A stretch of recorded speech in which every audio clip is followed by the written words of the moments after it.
Hi, I'm Dominic Colento, and in this video I want to talk to you about how to start your pitch or presentation. They say it takes about 7 seconds to make a first impression, and that doesn't mean to say that if you do things wrong, if you kind of mess things up, you can't get it back. But what it does give us is a very clear window of opportunity to get our audience engaged, on side, and listening to what we have to say. So the kind of most important thing to think about really is not to be boring.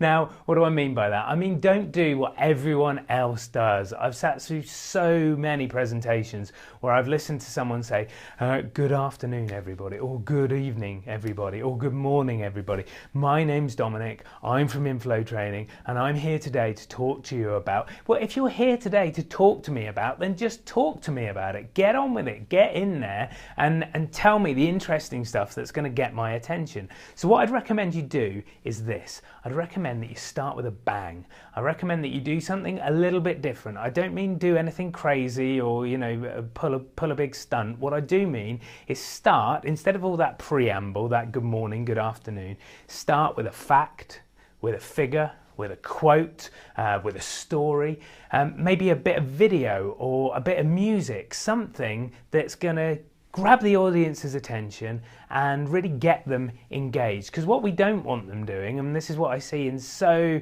many speeches and presentations, is while the speaker's starting to speak, the audience are spending the first couple of minutes just finishing their emails or their text messages on their smartphones. And what we want people to do is to realise that you've started and to start paying attention to what it is you're talking about. So as far as I'm concerned, that's the secret to starting your pitch or your presentation, is to start with a bang, grab your audience's attention, dispense with all the niceties, and get them to engage with what you're saying straight away. Today's video we're talking about travel tour groups and the difference between that and traveling solo. Now, I think that travel tour groups are an amazing way to start traveling. I'm going to share some pros and cons, and then I'm going to share some questions that you should ask yourself before you purchase a group tour. If you're not familiar with what a tour group is, there's lots of different groups out there, but it's basically you pay a flat rate, you travel with a group that typically has a guide to a few different destinations. It also typically includes accommodation, hostels,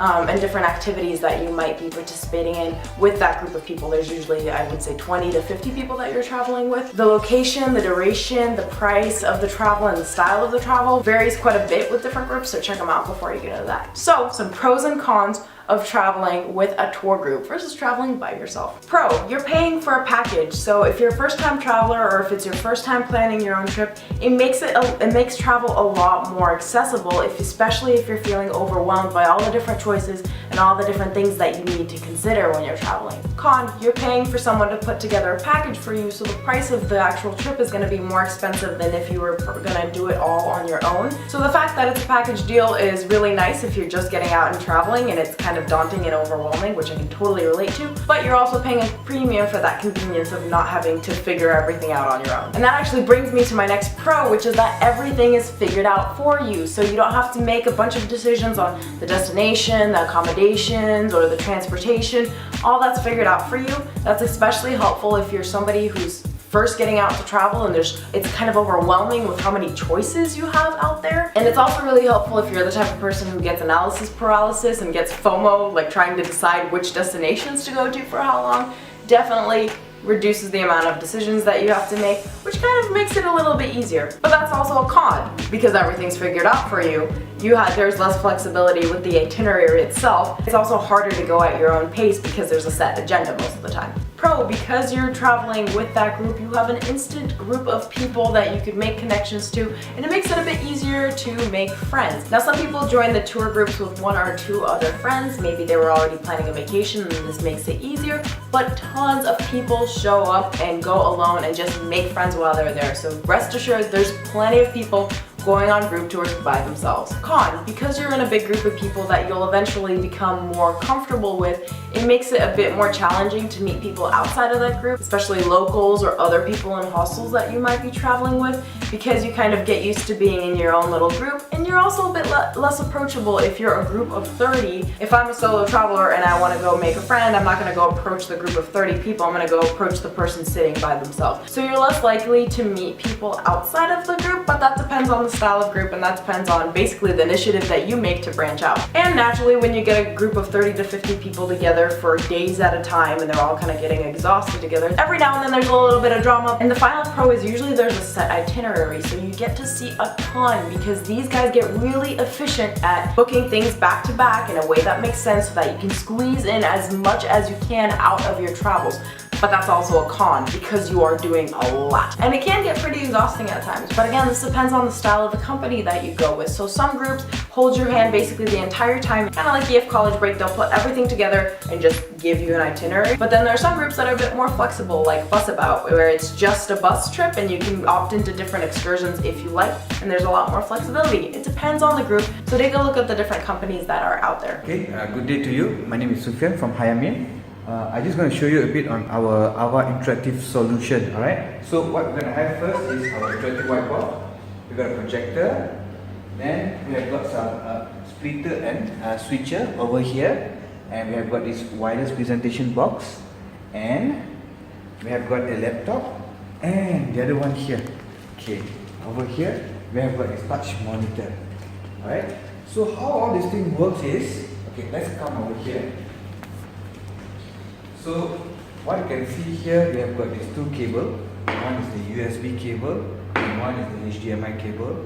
So once you hook up this HDMI cable to the laptop via this the HDMI patch, okay, you can see that the image is appearing on the board, but you still cannot touch. Alright, same goes to the monitor here. Alright, if you can see, there's an image on the monitor, but you still cannot touch it.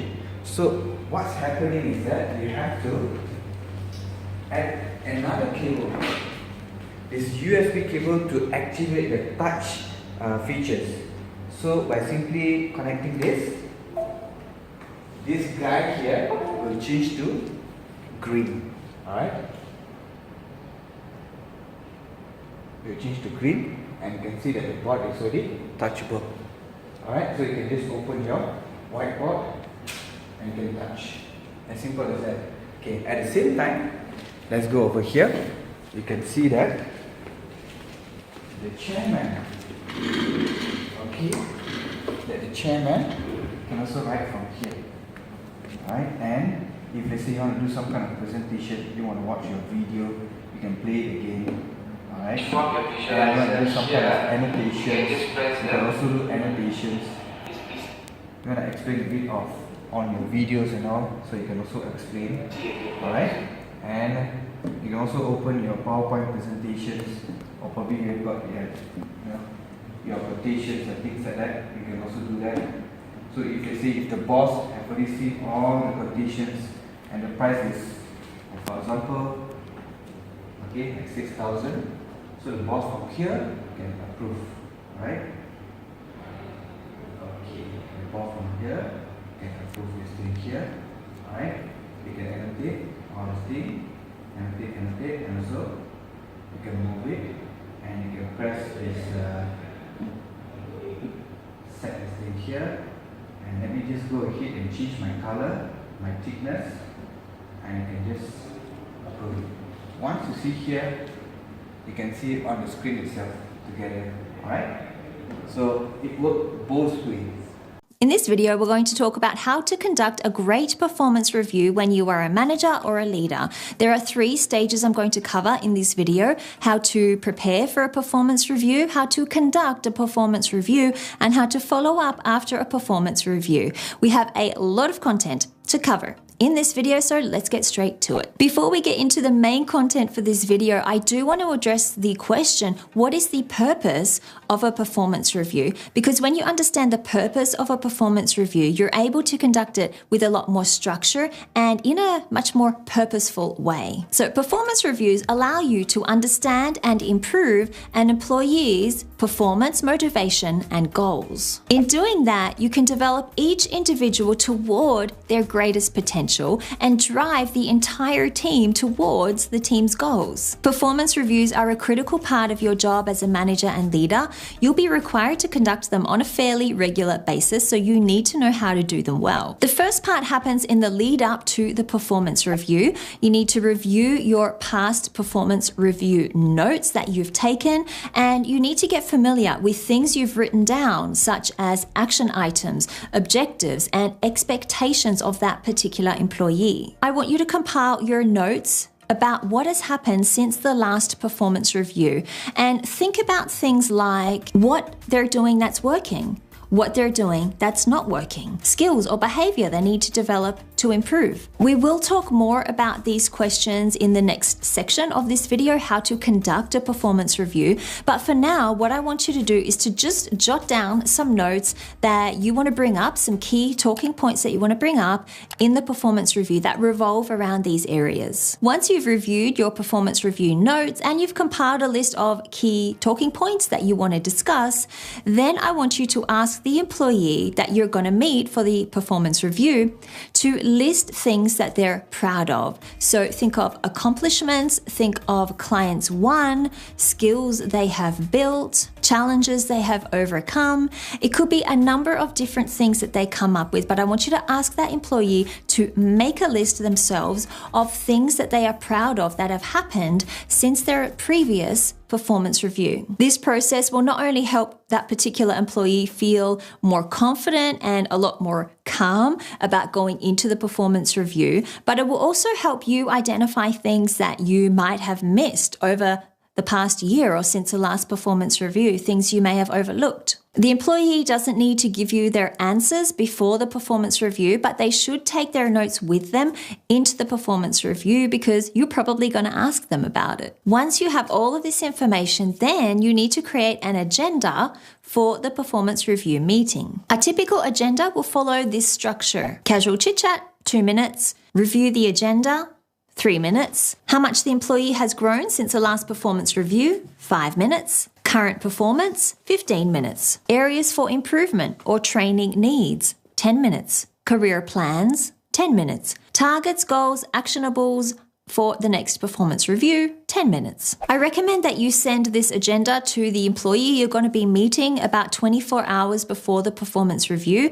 This will give them an idea of what to expect for the performance review and help them to be a lot less stressed about it. And just in case you're wondering, the average time for a performance review is generally about 60 minutes. I will put this sample agenda in the description below so you can simply copy it and paste it into a Word document when you're creating your own agenda. Once you have carefully prepared for your performance review, then you need to conduct it. Now, there is no need for you to be scared or nervous about conducting the performance review. Believe me, your employee will be a lot more nervous and a lot more scared than you will be. If you follow your agenda carefully, then you'll be able to conduct the performance review with confidence. Before we get into talking about what exactly you should say in the performance review, I do want to mention a couple of really important things. First, you need to be honest when you are communicating in your performance review, whether it's good feedback you're giving or bad feedback that you're giving your employee.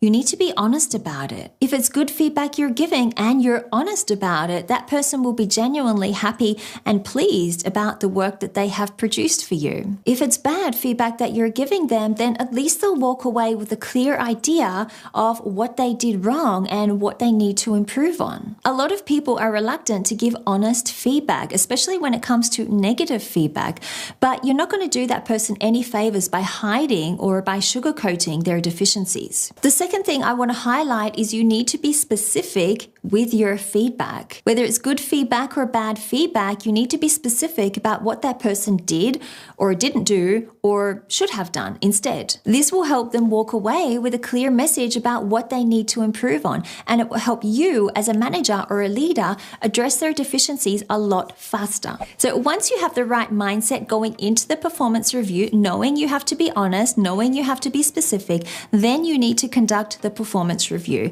And for this, you simply follow the agenda that you have already created. So you start with casual chit chat. You basically ask that person how their week has been so far. Then you review the agenda, so both of you are clear about what you're going to be talking about during this performance review. You don't need to spend too much time on either of these elements of the performance review. Most of the content, the bulk of the performance review, is really going to be about their performance. Once you've discussed number 1 and number 2, then the third thing you need to talk about is how that person has grown since the last performance review. This starts the performance review on a really positive note. I'm sure you as a manager or leader can identify a number of areas in which that person has grown since their last performance review.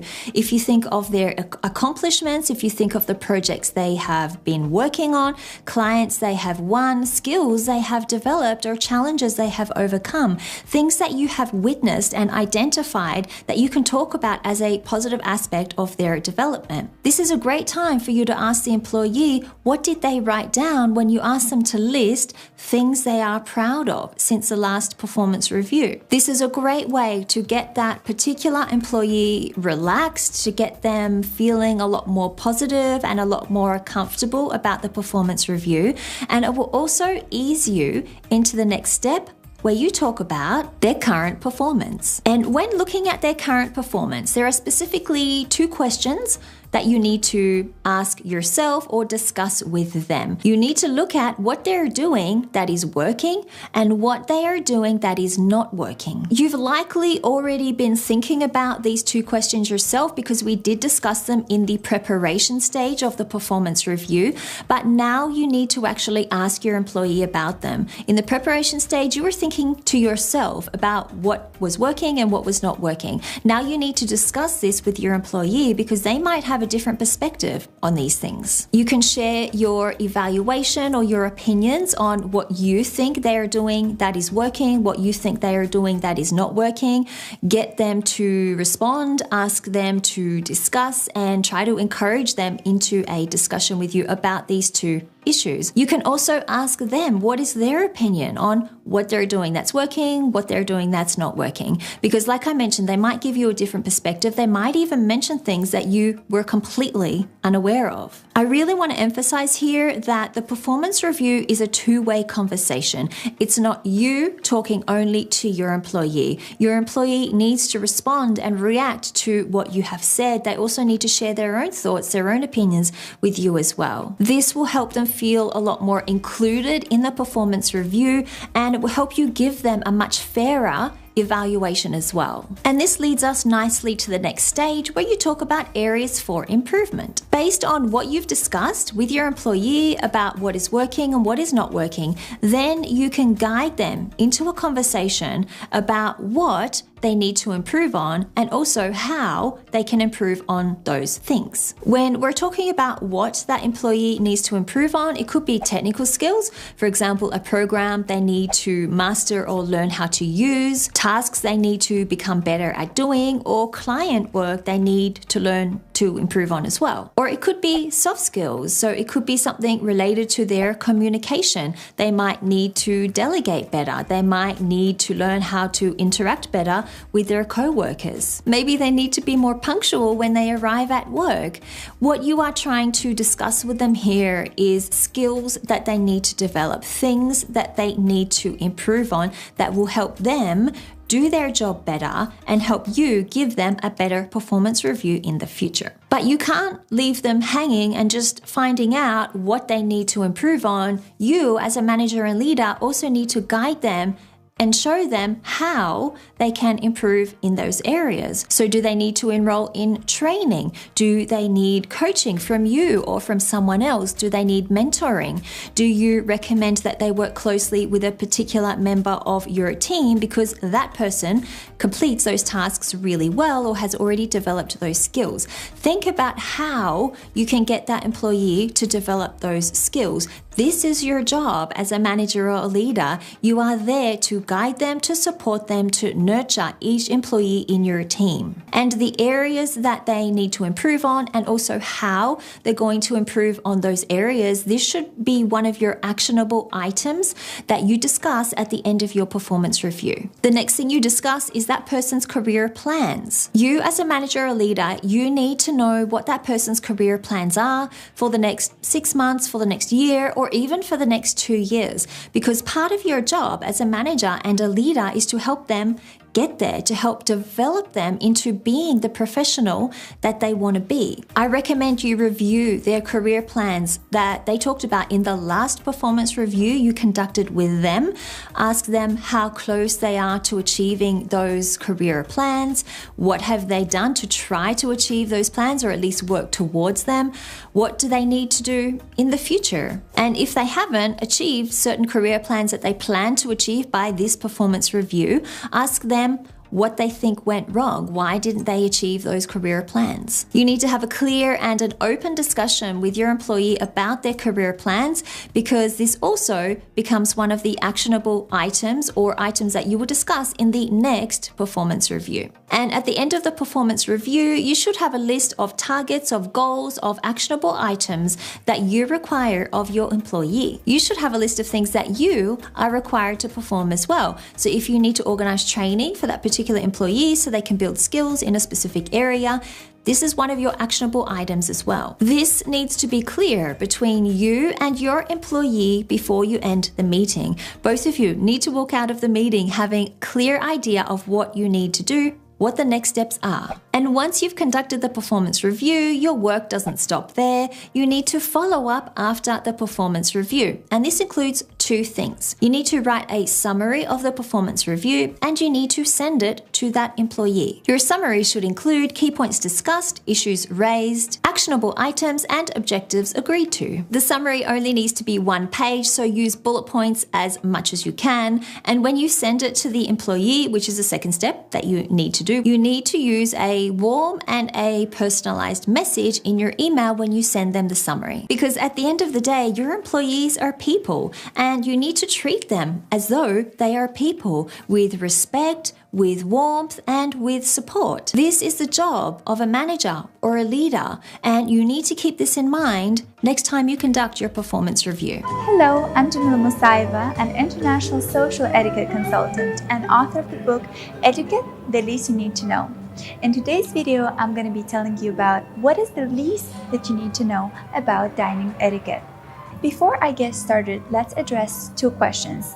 Number 1, what are table manners? Table manners is basically your behavior around the table. So how you hold cutleries, how you eat, even what kind of conversation you hold, all make up part of table manners. Second question that people often ask me, why do we even need table manners, especially in today's world where a lot of restaurants are casual dining places and we often have informal dining experience? The truth is, you need to have good table manners for your own good. You'll feel more comfortable at the table, and you'll put others at the table at ease with your good manners. So whatever the occasion, whatever the degree of formality of the dinner is, make sure you put your best foot forward. Let's talk about seating arrangement. Where should you sit? If you're a guest and you're invited by a host or you say your date, then you would wait for him or her to gesture you to the seat and take your seat afterwards. If you're the host, then you would do the same. You would point to the seat that's intended for your guest, and he or she will take their seat. So the rule of thumb is that the guest always gets the best seat. That meaning he or she will be facing the main area, the entrance, so he or she will get the best view. If you have multiple guests, then one guest will be your guest of honor, and you should save that best seat for him or her. Now that we have seated down, we need to remember a couple of rules. Number 1, don't slouch. Don't sit like this. Roll your shoulders backwards, straighten your back, and sit straight. Number 2, don't press your back to the back of the chair. Imagine you have a little kitten behind your back, so you are not pressing the little kitten. Leave some space between the back of the chair and your own back. Number 3, do not place your elbows at a table when eating. However, it is acceptable to place your elbows at the table whenever you're taking a break between the meal to have a conversation. Number 4, according to American dining etiquette, you're supposed to leave your hands on your lap whenever they're not holding cutlery. In French dining etiquette, you're supposed to always rest your wrist at the table so your hands remain visible to your dining partners at all times. This comes from an old, outdated notion that you might be holding some weapon in your hand and you're hiding it on your lap underneath the table. The question that I get asked a lot is, what should I do with my phone or my bag? The general rule is that whatever does not belong to the dining experience by itself should be held away from the table. That applies to your phone and your bag. You should silence your phone before sitting down and put it in your pocket or your bag. For your bag, if it's a large bag, you can place it on a special little chair designed for that bag, or you can ask for a bag holder which looks like a hook, and you can hang your bag from there. Else, you can also place your bag on an empty chair nearby, or it's nowadays acceptable to place a bag behind your back. But do it in a very rare cases. If you have a small bag that's like a clutch, you can place it on your lap and cover it with a napkin. Whatever you do, do not place your bag on a ground level. In some cultures and some traditions, it's deemed to bring bad luck, and actually, it shows that you don't respect the money that you're holding in your bag. So keep it always above the ground level. Let's now look at our dining table. Where should I start? This is my dinner table setting. I have a napkin, a plate, a soup spoon, salad fork and knife, main course fork and knife, dessert fork, dessert spoon. The dessert forks should be much smaller than this, but this is what I'm going to serve and I'll be using it. Next, I have the bread plate where I'm going to eat my bread, and I have a butter knife. So the interesting part about this knife is that unlike traditional knives, this has a dull blade and it's used to scoop the butter and to spread it rather than cut it. Next, I have my glasses. So in order not to confuse which one is whose, I'm gonna make this letters B and D with my fingers. So where B is pointing, that's where my bread plate and butter knife is, and where D is pointing, that's where the glasses are. In order not to confuse it with that of your dining partners, use this trick. So now you are seated down, you unfold the napkin. If you're the host, you would do it first to indicate it to your guests. You can do it in two ways. One, with folded lines facing outward, like this, or the other way around, when you have the folded lines facing inwards towards you. I actually prefer this way. This is because I can basically tap my fingers and leave the stains inside. So from the outside, my napkin looks perfectly clean. Once you place the napkin on your lap, you would use it to gently wipe your fingers and also dab your lips with it if necessary. If you are going to a bathroom and you will be back, you would place the napkin on the chair to indicate that you will be coming back. If you are leaving the table for good and you're not coming back, then you place the napkin on the left side of the plate, gently fold it, no need to shape it back to its original shape, and leave the table. If you happen to drop your napkin, you can pick it up if you're okay with that, or you can also indicate to the waiter that you want a new one. The glasses also often get confused. Which glass is for what? There's no need to worry about it because the waiter or the sommelier will usually fill your glass. But it's good to know what is for what. Let's look at this arrangement here. Generally, the taller glasses should be behind the shorter glasses, or the glasses are often arranged in the order of their height, from the tallest to the shortest. Looking at my arrangement, I can see that I have a glass for water, a glass for white wine, and a glass for champagne. So let's start with a water goblet. It usually doesn't have a stem, like you see in this case, and you would hold the water goblet by the bottom of the bowl, like this. This is quite recognizable glass. It's a champagne glass. it's long and thin. The shape ensures that the bubbles in the champagne stay intact while you're enjoying your drink. Also make sure that you hold this glass by the stem so your fingers are not actually touching the bowl and are not warming up the drink while you're drinking it. This is a white wine glass. Unlike the red wine glass, which is shorter and larger, this glass is longer and thinner. The red wine glass is shorter and larger because red wines have much bolder taste notes and they need more area to breathe. With the red wine glass, you would hold by the bottom of the bowl. So imagine this is a red wine glass, you would hold it like this. For the white wine glass, you have to hold it by the stem so you don't warm up your drink while you're drinking it. So let's get started with our meal. Before you start, watch your host to commence. If he or she starts to eat, then it's time to enjoy your meal. If you're in a large group of people, then you would wait for everyone to be served with their meal and then you'll start to eat. So the bread plate is used to enjoy the piece of bread, and I use the butter knife to pick the butter and spread it on the bread piece, and then I'm gonna enjoy one bite at a time. The first meal that I'm going to be enjoying is a soup. I'm going to use the soup spoon, dip it in the center of the bowl, take it to the opposite edge of the bowl, slide gently, and then bring the spoon to my mouth in order to make sure that I don't get any spills on my lap. For my second course, I'm going to have a salad. I'm going to use a salad fork and salad knife. I will show you two ways of eating. One is American, which I'm going to currently show you. So you cut one bite of mozzarella and tomato at a time. Then you would place your knife and then you would switch your fork to the other hand and eat it like that.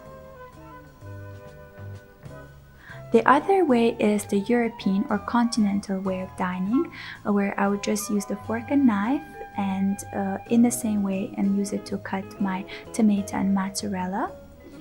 And then what's gonna happen, I'm gonna leave the knife in my hand and eat it like that.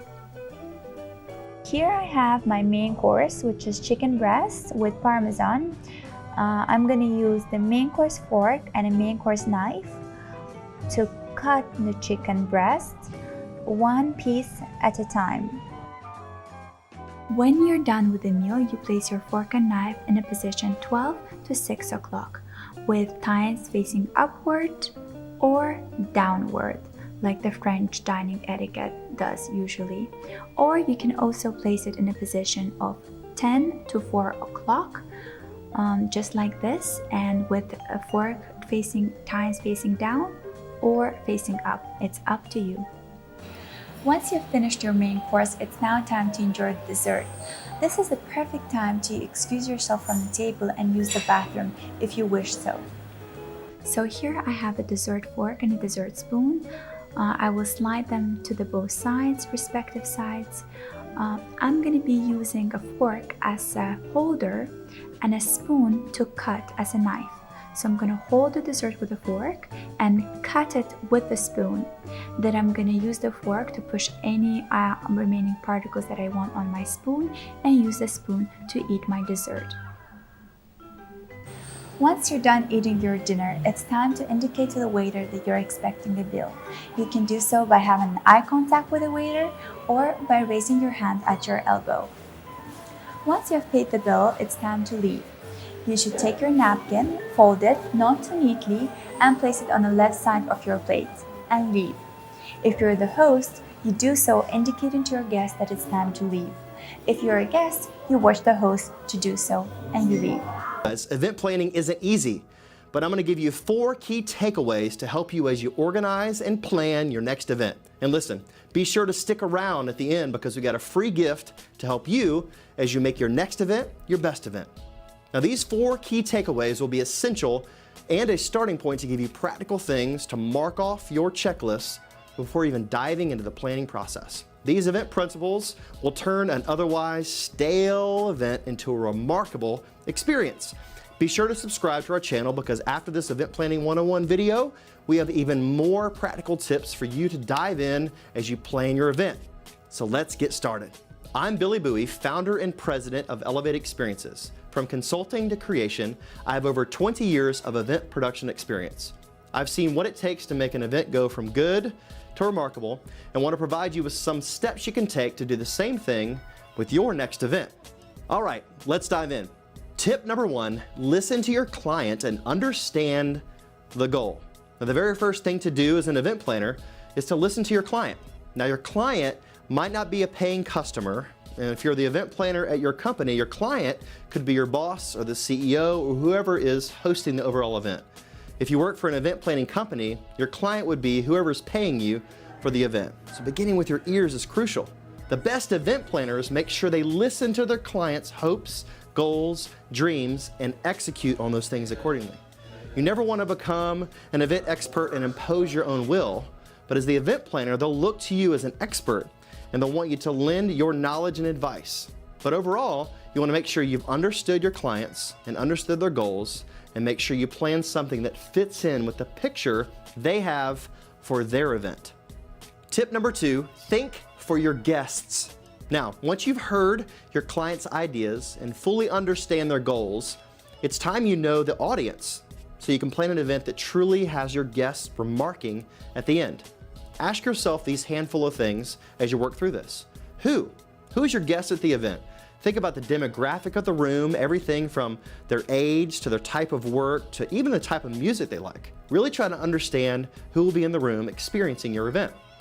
The next thing is you want to ask yourself, what brings them to this thing? Why are they there? Is this an optional event or is it mandatory? Are they excited or perhaps they're a little bit nervous?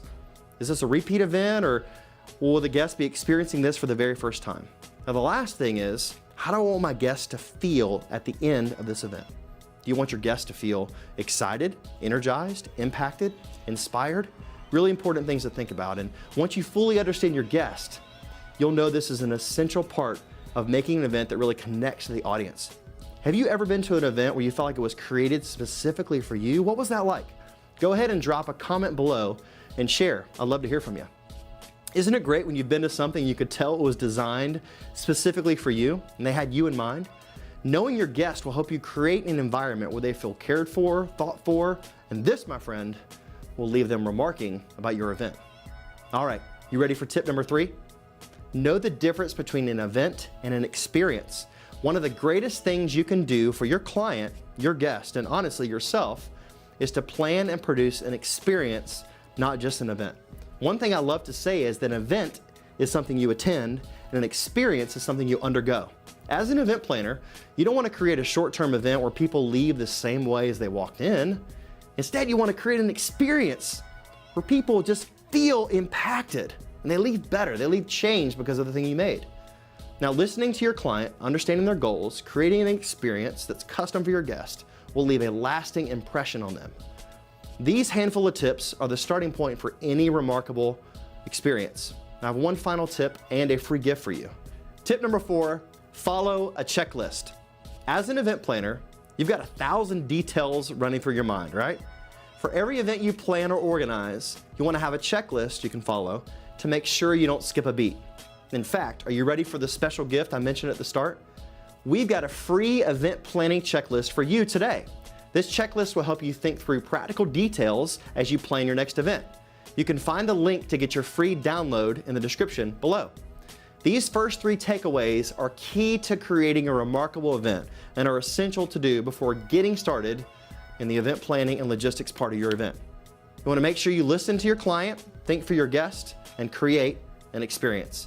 As for diving into the details and logistics of planning an event, be sure to download the free checklist as a starting point. And make sure you subscribe to our channel so you don't miss the more practical event planning tips we have to share. So, if you liked the video, go ahead and click the thumbs up and be sure to subscribe to the Elevate Experiences channel. And don't forget your free download checklist and get after it. Thanks for joining and stay tuned as we continue diving into best practices for planning your next event.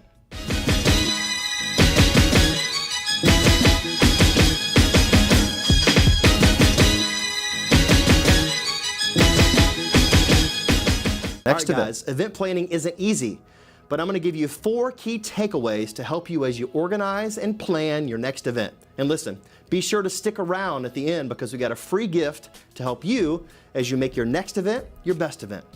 Now, these 4 key takeaways will be essential and a starting point to give you practical things to mark off your checklist before even diving into the planning process. These event principles will turn an otherwise stale event into a remarkable experience. Be sure to subscribe to our channel because after this Event Planning 101 video, we have even more practical tips for you to dive in as you plan your event. So let's get started. I'm Billy Bowie, founder and president of Elevate Experiences. From consulting to creation, I have over 20 years of event production experience. I've seen what it takes to make an event go from good to remarkable and want to provide you with some steps you can take to do the same thing with your next event. All right, let's dive in. Tip number 1, listen to your client and understand the goal. Now, the very first thing to do as an event planner is to listen to your client. Now, your client might not be a paying customer, and if you're the event planner at your company, your client could be your boss or the CEO or whoever is hosting the overall event. If you work for an event planning company, your client would be whoever's paying you for the event. So beginning with your ears is crucial. The best event planners make sure they listen to their clients' hopes, goals, dreams, and execute on those things accordingly. You never want to become an event expert and impose your own will, but as the event planner, they'll look to you as an expert and they'll want you to lend your knowledge and advice. But overall, you want to make sure you've understood your clients and understood their goals and make sure you plan something that fits in with the picture they have for their event. Tip number 2, think for your guests. Now, once you've heard your clients' ideas and fully understand their goals, it's time you know the audience so you can plan an event that truly has your guests remarking at the end. Ask yourself these handful of things as you work through this. Who is your guest at the event? Think about the demographic of the room, everything from their age to their type of work to even the type of music they like. Really try to understand who will be in the room experiencing your event. The next thing is you want to ask yourself, what brings them to this thing? Why are they there? Is this an optional event or is it mandatory? Are they excited or perhaps they're a little bit nervous? Is this a repeat event or will the guests be experiencing this for the very first time? Now the last thing is, how do I want my guests to feel at the end of this event? Do you want your guests to feel excited, energized, impacted, inspired? Really important things to think about. And once you fully understand your guest, you'll know this is an essential part of making an event that really connects to the audience. Have you ever been to an event where you felt like it was created specifically for you? What was that like? Go ahead and drop a comment below and share. I'd love to hear from you. Isn't it great when you've been to something you could tell it was designed specifically for you and they had you in mind? Knowing your guest will help you create an environment where they feel cared for, thought for, and this, my friend, will leave them remarking about your event. All right, you ready for tip number 3? Know the difference between an event and an experience. One of the greatest things you can do for your client, your guest, and honestly yourself, is to plan and produce an experience, not just an event. One thing I love to say is that an event is something you attend and an experience is something you undergo. As an event planner, you don't want to create a short-term event where people leave the same way as they walked in. Instead, you want to create an experience where people just feel impacted and they leave better, they leave changed because of the thing you made. Now, listening to your client, understanding their goals, creating an experience that's custom for your guest will leave a lasting impression on them. These handful of tips are the starting point for any remarkable experience. I have one final tip and a free gift for you. Tip number 4, follow a checklist. As an event planner, you've got 1,000 details running through your mind, right? For every event you plan or organize, you want to have a checklist you can follow to make sure you don't skip a beat.